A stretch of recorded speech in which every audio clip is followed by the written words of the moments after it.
Captain Jake stood on the bridge of the UES horizon, watching the stars through the large front window. His ship had been traveling through space for 3 months, looking for new worlds that humans could live on.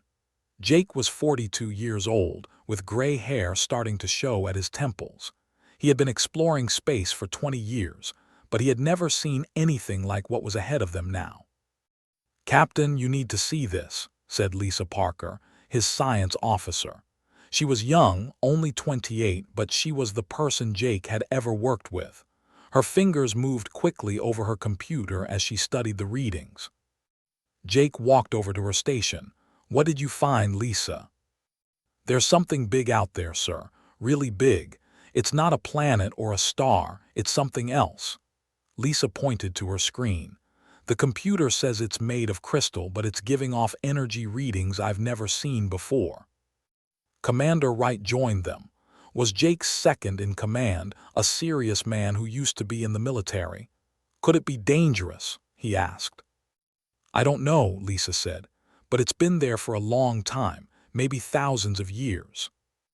Jake looked at the object on the screen. It was huge, bigger than any building on Earth. It looked like it was made of blue and white crystal that seemed to glow with its own light. Strange symbols covered its surface. "Take us closer," Jake ordered, "but keep the shields up." The horizon moved toward the mysterious object. As they got closer, they could see how truly massive it was. The crystal structure was almost a mile long and half a mile wide. The symbols on its surface were not random. They seemed to be arranged in patterns like words in a book. "Captain," said Tony, the communications officer, "I'm picking up signals from inside that thing. It's like it's trying to talk to us." Jake felt his heart beat faster. "Can you understand what it's saying?" "No, sir. It's not in any language I know." Lisa was already working on the problem. She had studied alien languages at the academy, even though humans had never met any aliens before. "Give me some time with it," she said. "I think I can figure out what it means." For the next 6 hours, Lisa worked on translating the signals.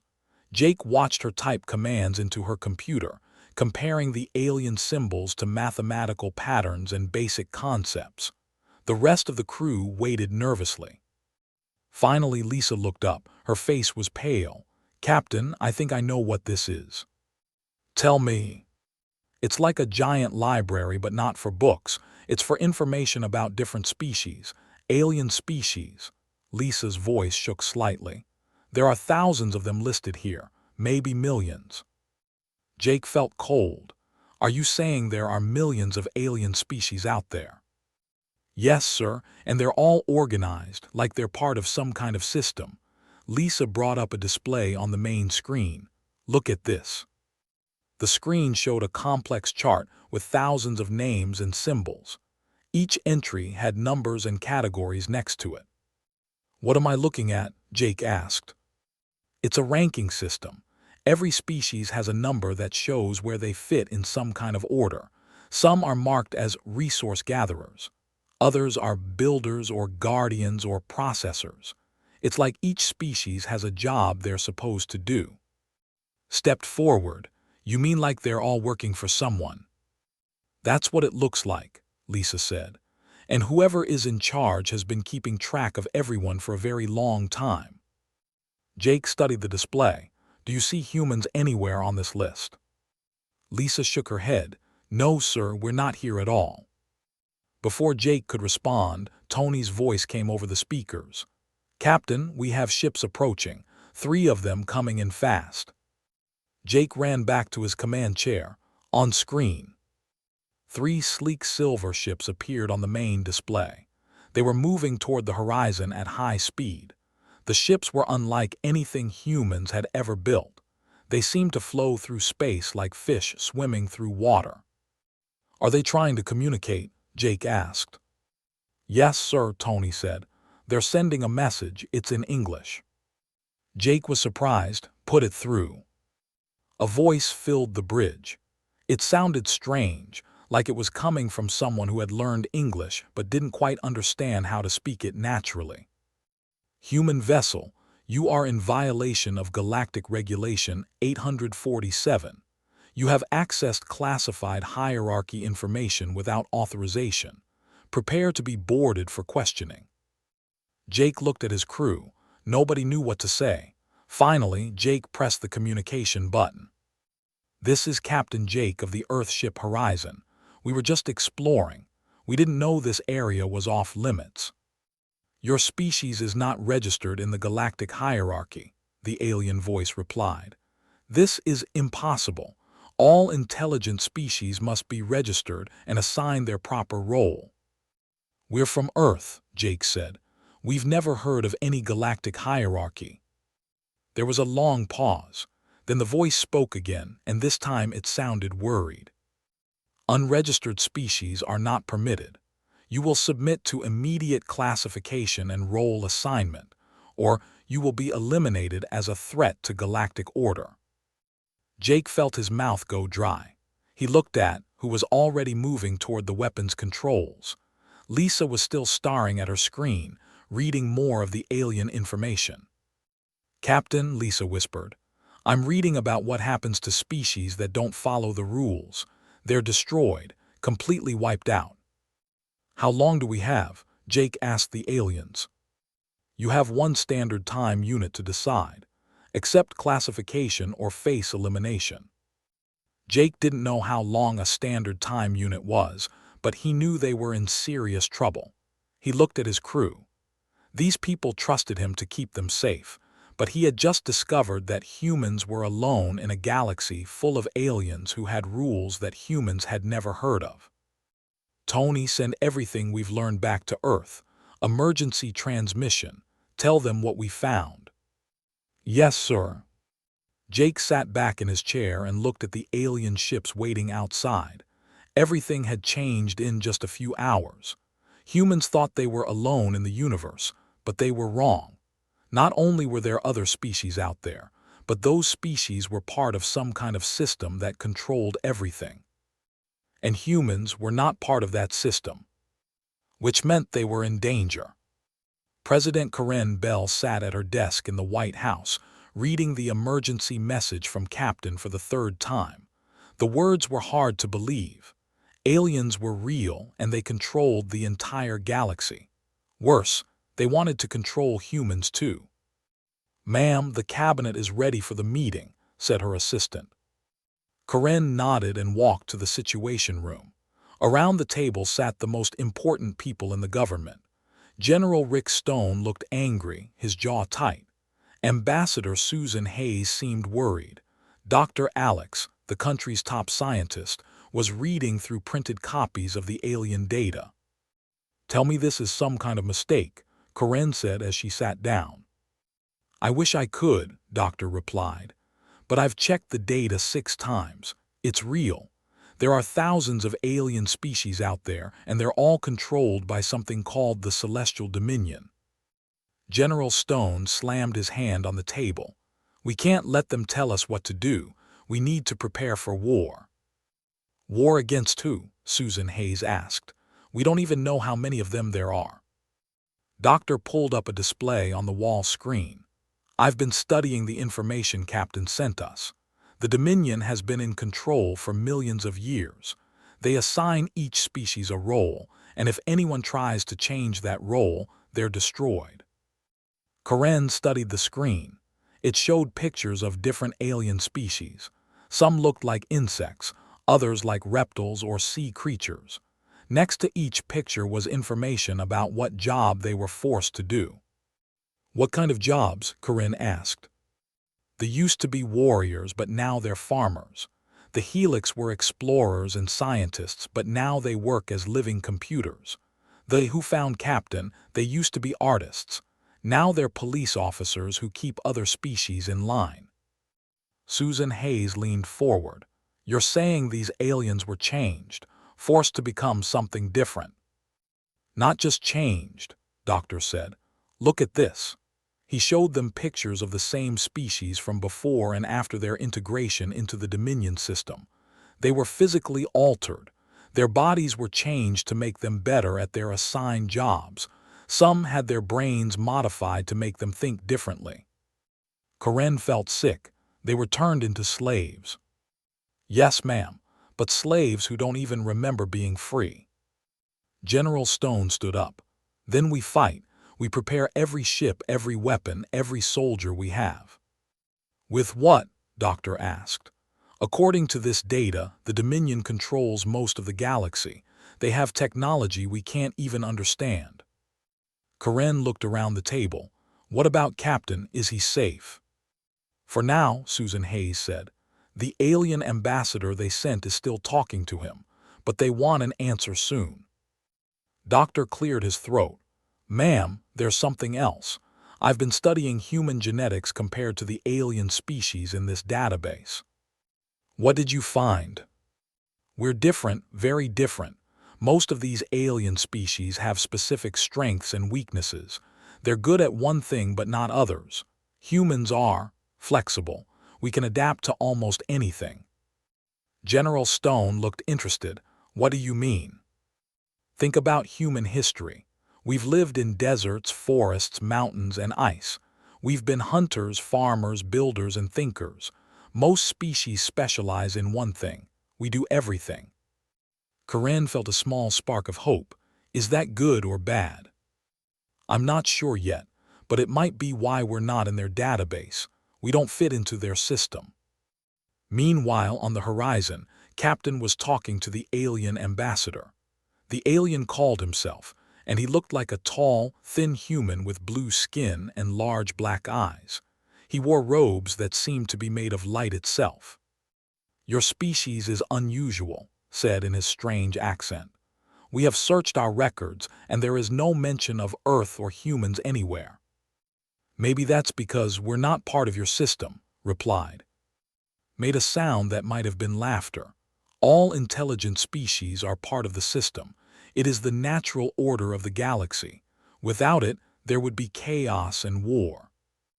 Lisa Parker was listening from her station. She had been studying more of the alien database. Captain, she whispered, I found something. Looked at her. What is it? There are gaps in their records, species that were there one day and gone the next. I think these are the ones who refused to join the system. Heard her? Those species chose destruction over order. They were removed for the good of all. You killed them, said. We prevented them from causing harm to others. This is the way it has always been. Wright had been quiet, but now he spoke up. How many species have you destroyed? Paused. That information is not relevant to your situation. Lisa kept working on her computer. The alien database was huge, but she was learning to read it faster. She found records of species that had tried to resist. Most were destroyed quickly, but a few had managed to hide or escape. Captain, she said quietly, some of them are still out there, species that broke free from the system.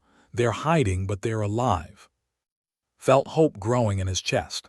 If other species had broken free, maybe humans could too.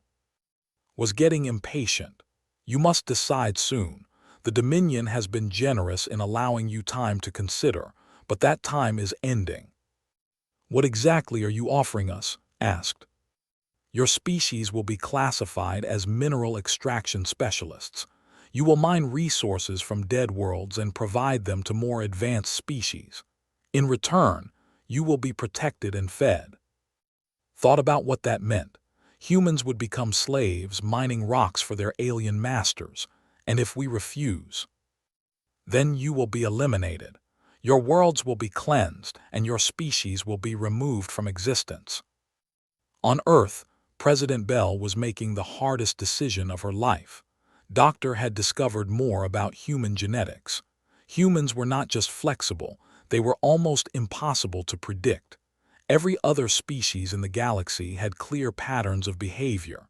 Humans seemed to be able to become anything they wanted. Ma'am, General Stone said, our satellites are picking up movement in space. Lots of ships heading toward Earth. Karen looked at the display. Hundreds of alien ships were moving through space toward human colonies. They were not trying to hide. How long do we have? She asked. Maybe 2 weeks before they reach our outer colonies.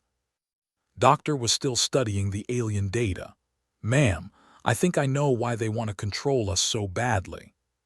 Why? Because we scare them. Every other species fits into their system perfectly, but humans don't fit anywhere. We're unpredictable, and unpredictable things are dangerous to a system based on control. Karen made her decision. Send a message to all human colonies, tell them what's coming, and start preparing our defenses. General Stone smiled grimly. Yes, ma'am. On the horizon was facing his own choice.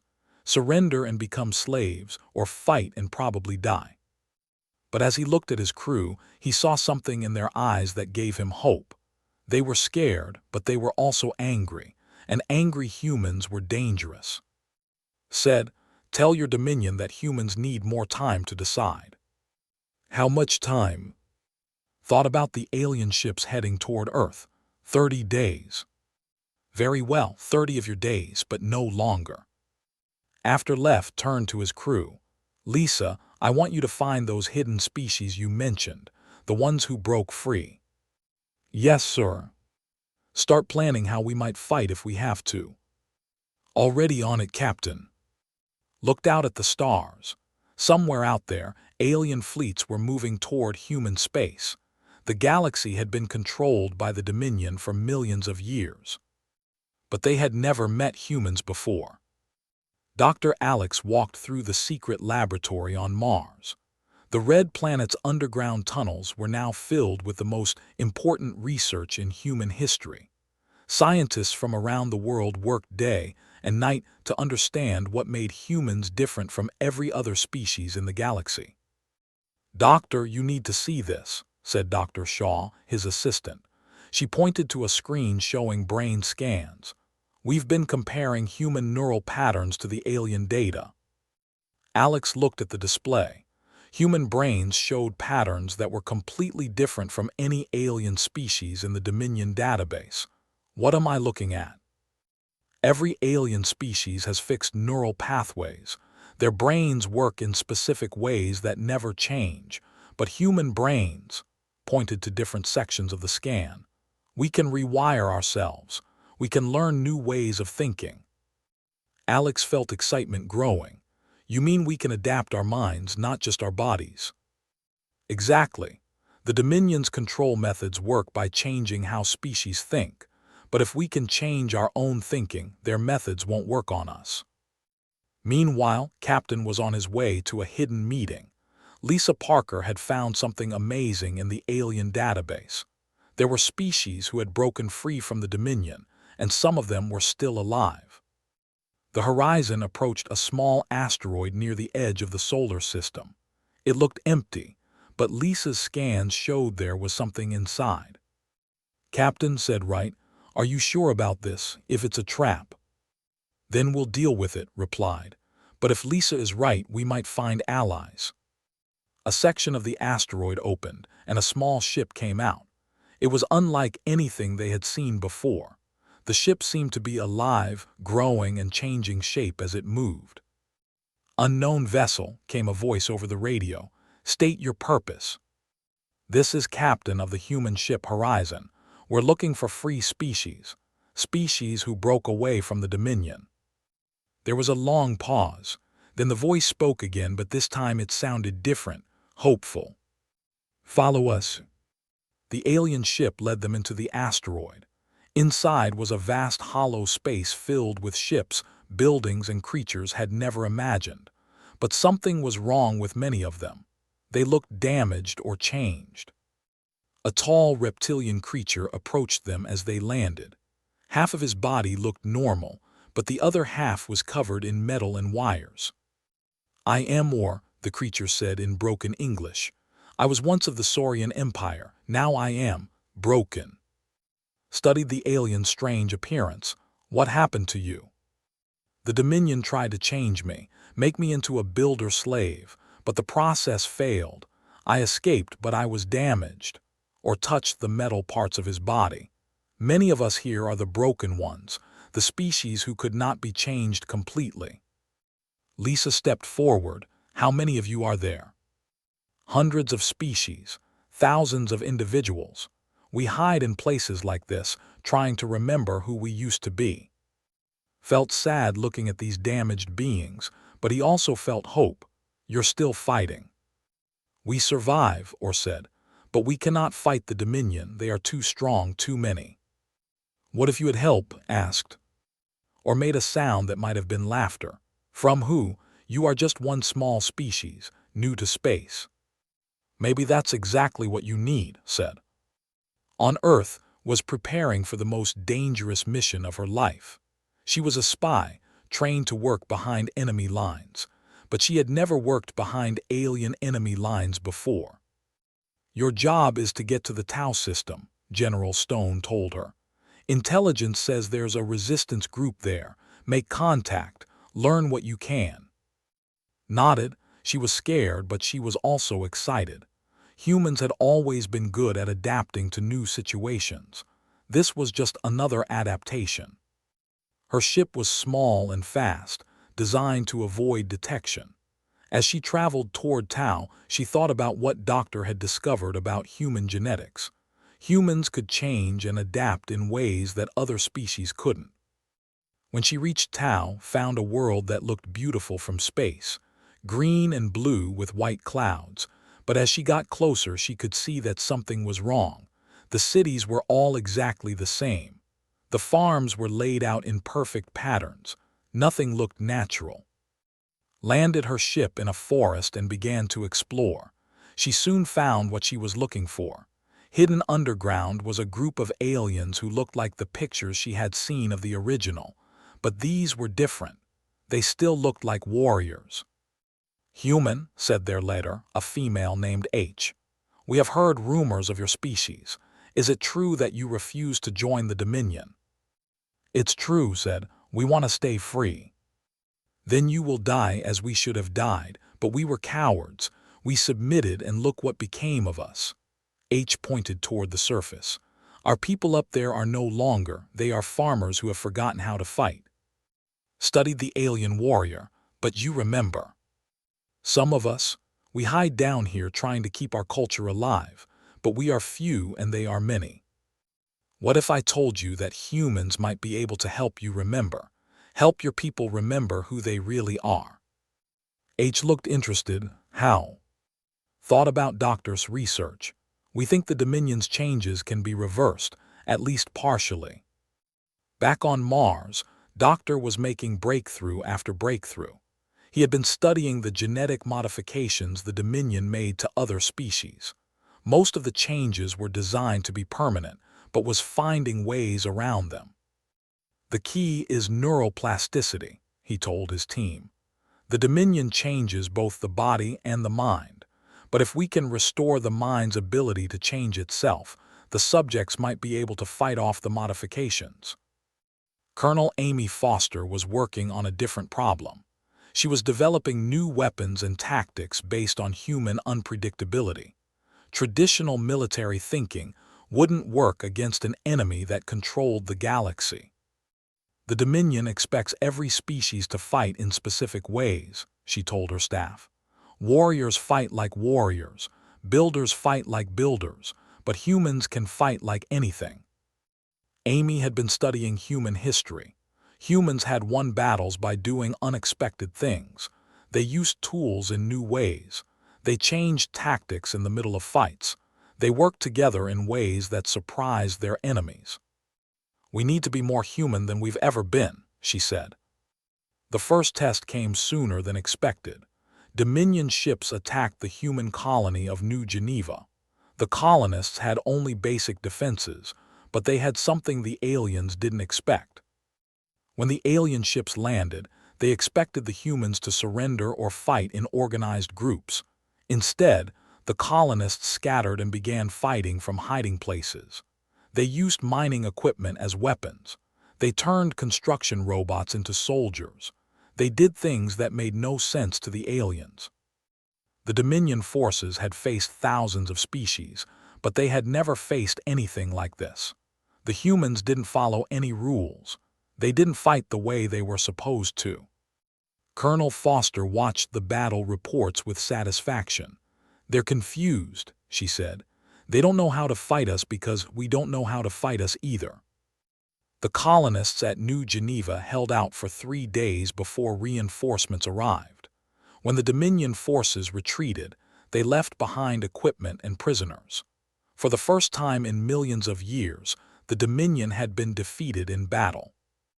Doctor examined the captured aliens. They were the same species that had first contacted Captain, but these soldiers looked tired and confused. "They don't understand what happened," told President Bell over a video call. "Their entire way of thinking is based on predictable patterns. When we act unpredictably, it breaks their decision-making process." President Bell felt hope growing. "So we can fight them. We can surprise them, but they'll adapt eventually. We need to stay ahead of their learning curve." Captain was still with the broken species in their hidden asteroid base, and the others were fascinated by human adaptability. "Your people do not specialize or observed. You are generalists. This is unheard of in the galaxy." "Maybe that's our strength," said. "We don't fit into their categories." "Yes," Or said slowly. "You are chaos in their ordered system, and chaos." The alien's damaged face showed what might have been a smile. "Chaos can break chains." Looked around at the hundreds of broken beings who surrounded them. They had all tried to resist the Dominion and failed, but they had not given up hope. "Will you help us?" asked. "We will try," Or said. "But understand, human. The Dominion has ruled for millions of years. They have destroyed entire species. They will not let you remain free." "Then we'll have to make sure they don't have a choice," replied. As the meeting ended, knew that everything was about to change. The Dominion was coming, and humans would have to prove that their differences were strengths, not weaknesses. The galaxy had never seen anything like humanity before. Soon, it would learn why that was so dangerous.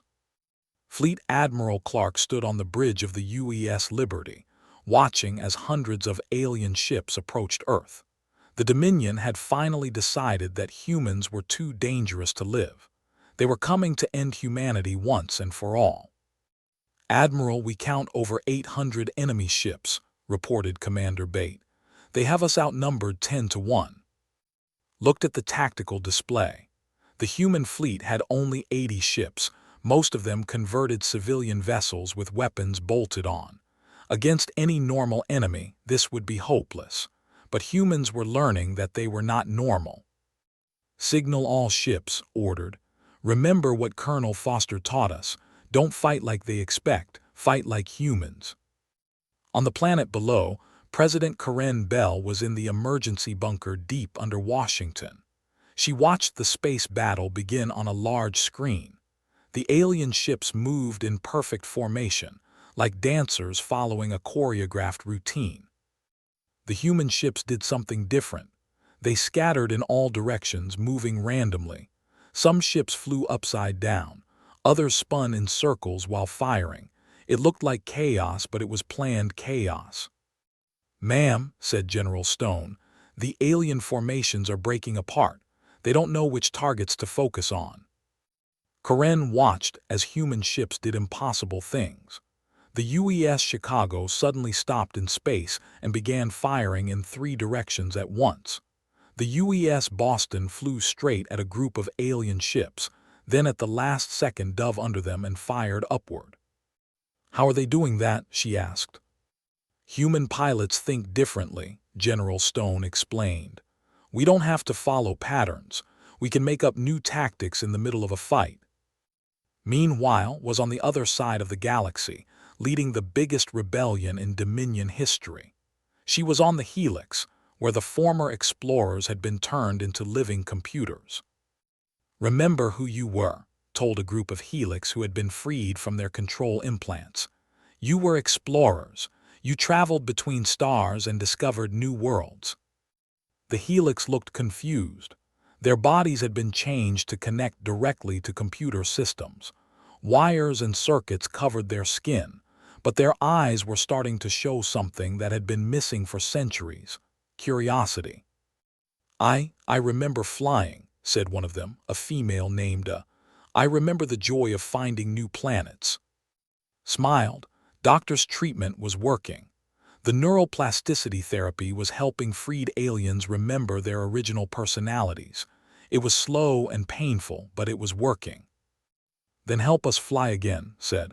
Help us explore the galaxy as free beings. On 17 different worlds, similar scenes were playing out. Human advisors were teaching alien resistance groups how to fight back. The key was unpredictability.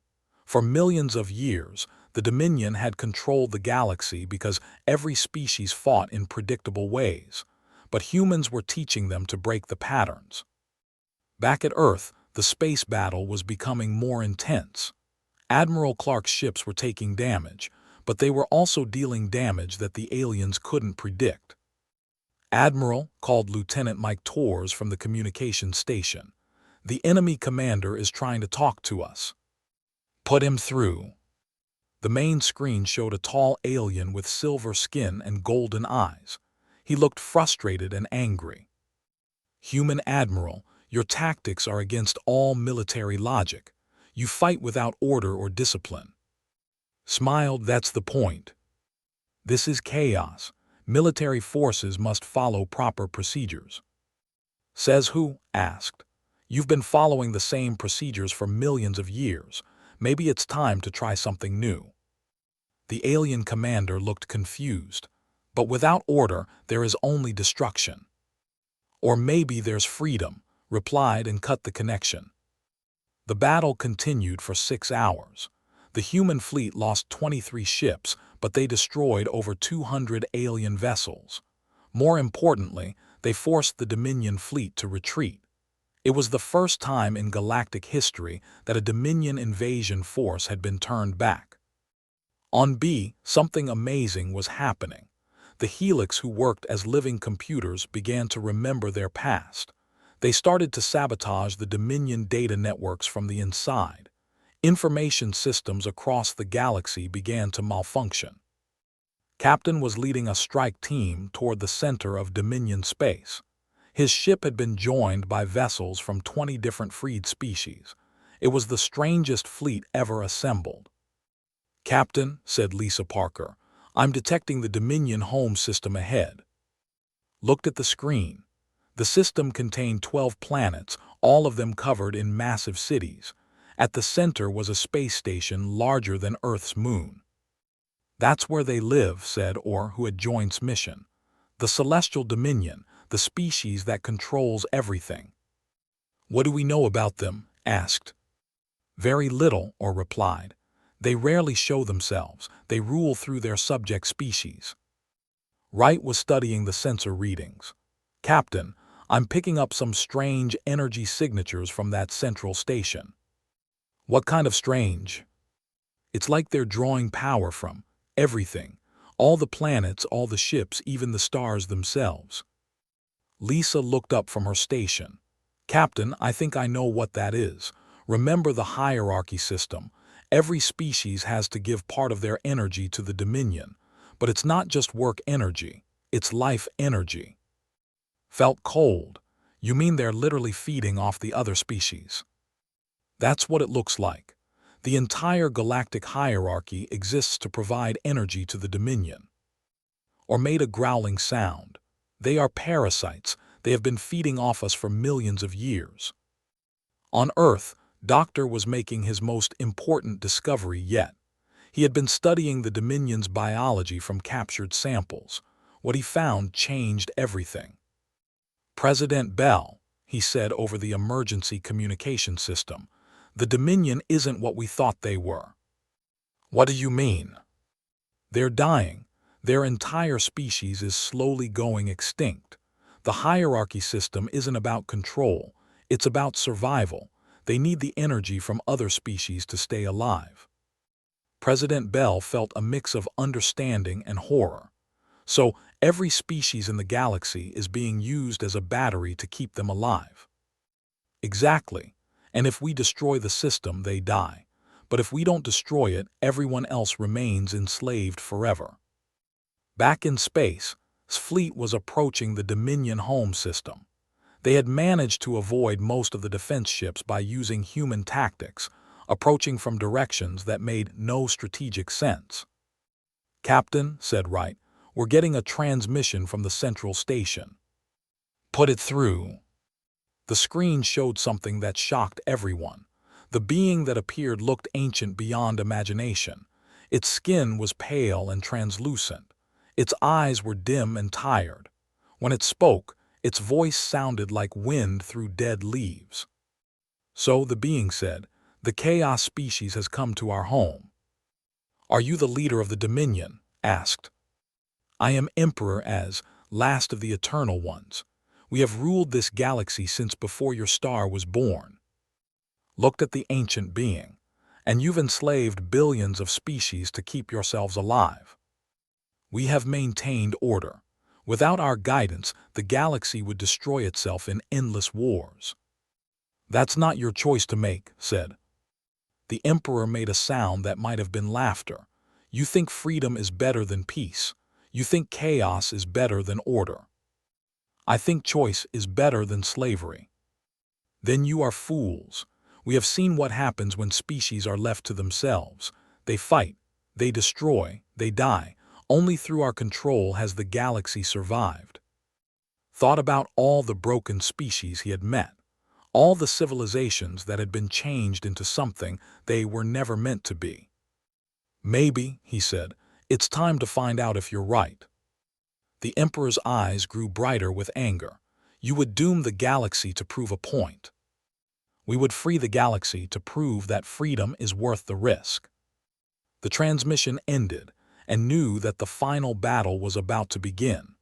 Around him, ships from dozens of species prepared for the fight that would determine the future of the galaxy. On Earth, Admiral Clark was preparing for the second wave of Dominion attacks. On 17 worlds, and her teams were leading uprisings. Across the galaxy, freed species were remembering who they used to be. The Dominion had ruled for millions of years through fear and control. But they had never faced a species that refused to be controlled. They had never encountered beings who saw chaos not as something to be feared, but as something to be embraced. The galaxy was about to learn what happened when an unstoppable force met an unmovable object. And at the center of it, all were humans, doing what they did best, refusing to accept that something was impossible just because it had never been done before. Captain stood in the throne room of the Celestial Dominion. The walls were made of crystal that pulsed with energy from thousands of enslaved worlds. In front of him sat Emperor Az, looking even more ancient and tired than before. "You have come far, human," the Emperor said, "but you do not understand what you are destroying." Looked around the room. Tubes of energy led from the walls to machines that kept the Emperor alive. Every pulse of light represented the life force of millions of beings across the galaxy. "I understand perfectly," said. "You're killing entire civilizations to keep yourselves alive." "We are preventing chaos," the Emperor replied. "Before our rule, species fought endless wars. Billions died in conflicts that had no purpose. We brought peace." "You brought slavery." The Emperor raised one pale hand. "Look," he said. The crystal walls around them suddenly became transparent, showing scenes from across the galaxy. Saw worlds burning as freed species fought among themselves. He saw former slaves attacking their neighbors. He saw the chaos that was spreading as the Dominion's control weakened. "This is what your freedom brings," the Emperor said, "death and destruction." Watched the scenes with growing sadness. Some species, freed after millions of years, didn't know how to live peacefully. They were fighting because fighting was all they remembered. "Maybe," said slowly, "but at least they're choosing to fight. That's better than being forced to serve." "Is it? Is the freedom to destroy better than forced peace?" Thought about Earth, where humans had fought terrible wars but had also created beautiful art, amazing technology, and deep friendships.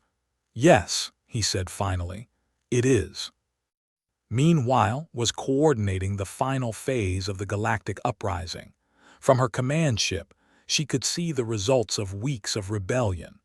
On hundreds of worlds, former slave species were breaking free from their control systems. Came Doctor's voice over the radio.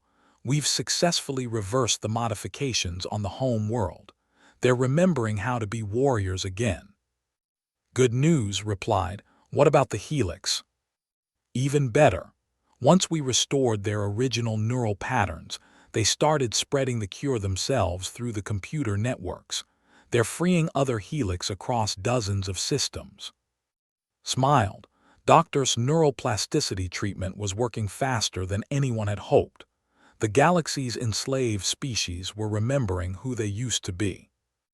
But not all the news was good. Came Admiral Clark's voice from Earth. We're seeing fighting break out between some of the freed species. They are attacking each other. Felt her heart sink. Why? Old grudges. Apparently they were enemies before the Dominion enslaved them both.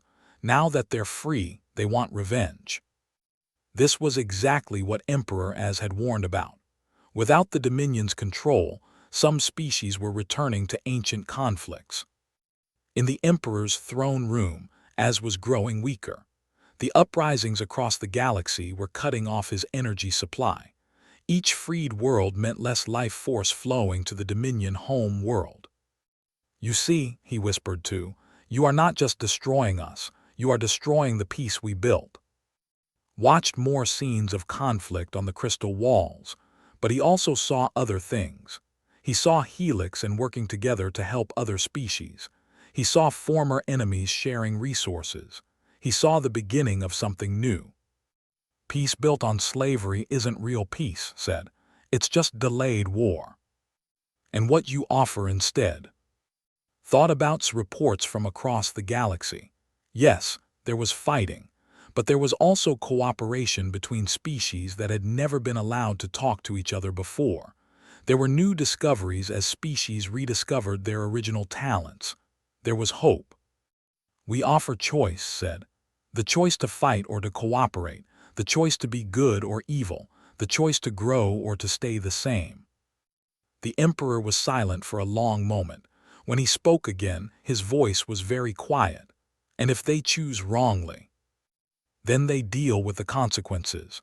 But at least they're their consequences, not yours. Wright's voice came through's communicator. Captain, teams have reached the main control nodes. They're ready to shut down the hierarchy system completely. Looked at the dying Emperor. Any last words? Az closed his ancient eyes. You may be right, human. Perhaps it is time for the old order to end. But remember, the chaos that comes next is your responsibility. We accept that responsibility, said. Across the galaxy, teams simultaneously destroyed the Dominion's control nodes. On thousands of worlds, the machines that enforced the hierarchy system went dark. The energy that had been flowing to the Dominion home world stopped. In the throne room, Emperor Az took his last breath. Around him, the crystal walls went dark. The celestial Dominion, which had ruled the galaxy for millions of years, was finally dead. Felt no joy in the moment. He felt only the weight of what came next. Over the following months, the galaxy struggled to find a new balance. Some species did fight old wars, but others chose cooperation. The helix used their restored knowledge to help other species recover their original cultures. They became protectors of weaker species instead of conquerors. Established the first Free Species Council on a neutral world. Representatives from hundreds of species came together to discuss problems and make agreements. It wasn't perfect. There were arguments and walkouts and threats, but it was voluntary. It's messy, told President Bell during one of their regular calls. Sometimes I wonder if the Emperor was right about chaos being dangerous. Maybe he was, Bell replied. But you know what? I'd rather have dangerous freedom than safe slavery any day. Doctor's work continued as well. His neuroplasticity treatments helped millions of beings recover their original personalities. But more importantly, he taught other species how to help themselves. Knowledge that had been suppressed for millions of years began to spread freely. Admiral Clark's fleet became the foundation for a new kind of military, not one that conquered, but one that protected. When conflicts broke out between species, human mediators helped them find peaceful solutions. When species were threatened by natural disasters or disease, human ships brought aid. Captain returned to his original job exploring, but now he wasn't alone. His crew included beings from dozens of species, all working together to discover new worlds and new possibilities. The galaxy, which had been locked in place for millions of years, was finally growing again. Or the broken Saurian who had first helped, underwent doctor's treatment and recovered much of his original personality. He became an ambassador, helping other partially converted beings find their way back to themselves. The humans did something impossible, he told a gathering of former slaves. They broke chains that had held us for millions of years, not with superior weapons or technology, but with the simple belief that freedom was worth fighting for. 5 years after the fall of the Dominion, stood on the observation deck of his new ship, the UES Explorer. Through the window, he could see a space station where hundreds of species worked together on scientific projects. Children from dozens of different worlds played together in the station's parks. It wasn't perfect. There were still conflicts and problems. Some species struggled with freedom after so many millions of years of control. Others abused their newfound liberty and had to be stopped. But it was alive in a way the galaxy had never been under Dominion rule. It was growing and changing, and becoming something new every day. Lisa Parker joined at the window. She was older now, with gray in her hair, but her eyes still held the curiosity that had started it all. "Do you ever wonder if we did the right thing?" she asked. "Watched a group of young Helix and working together on a new type of starship engine. Every day," he said. "But then I see things like that, and I know we did." The Emperor said chaos was dangerous. He was right, it is dangerous, but so is life, and life is what we gave back to the galaxy. In the distance, a new exploration fleet was preparing to leave for uncharted regions of space. For the first time in millions of years, the galaxy was free to discover what lay beyond its borders. The chains were broken, the future was uncertain, and that uncertainty realized was the most beautiful thing of all.